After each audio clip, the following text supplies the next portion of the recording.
Bonjour à toutes et à tous. Aujourd'hui, je vais vous parler du lore de Minecraft. Un lore très sous-estimé. Le lore de Minecraft est énorme et aujourd'hui, je vais vous l'expliquer dans les moindres détails.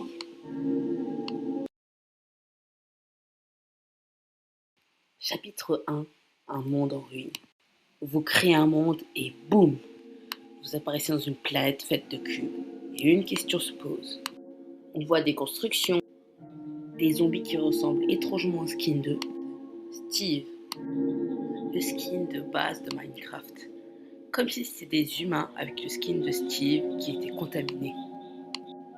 Des squelettes qui ont la forme des squelettes humains. Une chose est sûre, il y avait des habitants avant. Mais qui sont ces habitants? Alors non, ce sont ni des descendants des villageois, ni des descendants des marchands ambulants. Mais ce sont des humains, comme vous. Mais comment ont-ils disparu? Mais ils sont morts à cause des Wardens.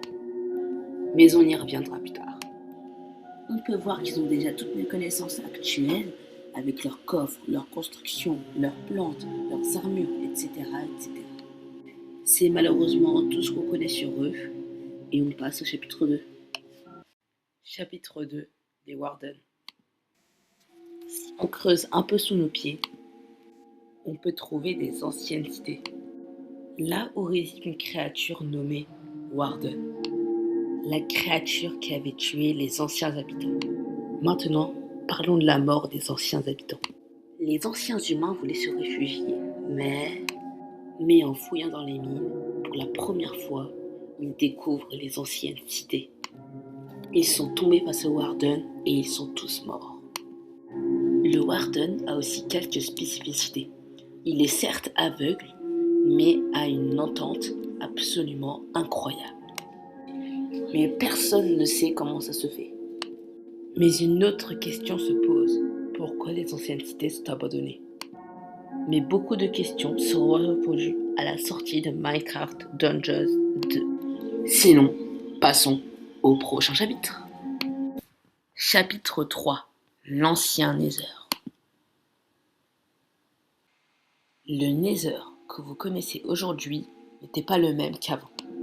Car oui, avant, le Nether n'était pas un bas de lave, mais un endroit glacial.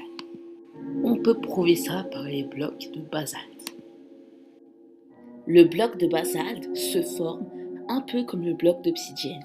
De l'eau et de la lave se rencontrent et ça fait un bloc d'obsidienne. Pour le basalte, c'est de la lave et énormément de froid. Ça peut former une pierre appelée le basalte. Ça veut dire qu'avant, c'était un endroit extrêmement froid, le Nether. Ce qui pourrait expliquer certains signes de vie, comme les fossiles de squelettes qu'on peut retrouver dans les Nether. Sinon, passons au prochain chapitre, qui sera le chapitre 4 sur les Enderman. Chapitre 4, les Enderman. Les Enderman. Inspirés du Slenderman, les Enderman ressemblent aux humains, dans quelques points qu'on va aborder très bientôt. De 1, quand ils parlent le langage des humains, mais à l'envers. Par exemple, hello, ils vont le dire olé. Et plein de trucs comme ça. Plein de petits mots qui vont inverser. Et cette théorie est complètement plausible, car s'ils mangent des chorus fruits, ils se téléportent. Donc du coup, ça expliquerait pourquoi ils peuvent passer d'un point A à un point B. Sinon, passons au chapitre suivant. Chapitre 5. Les structures abandonnées. Quand on se balade sur un monde Minecraft, on peut retrouver énormément de structures abandonnées, comme des pyramides, des temples, des villages, etc. Et contrairement à ce que certains pensent, ce ne sont pas les villageois qui ont construit les villages. Les villageois ne savent pas construire. Mais certaines structures sont construites par quelqu'un qu'on ne connaît pas son identité. Par exemple, regardons les anciennes cités. Ce ne sont pas les humains qui l'ont construit vu qu'ils l'ont découvert. Ça veut dire qu'il y a quelqu'un d'autre dans le monde de Minecraft qui construit quelque chose. Sinon, voilà, on en est déjà à la fin de la vidéo. Merci d'avoir regardé. Likez et abonnez-vous si vous voulez une partie 2. Cela m'a pris énormément de temps et je vous dis à la prochaine.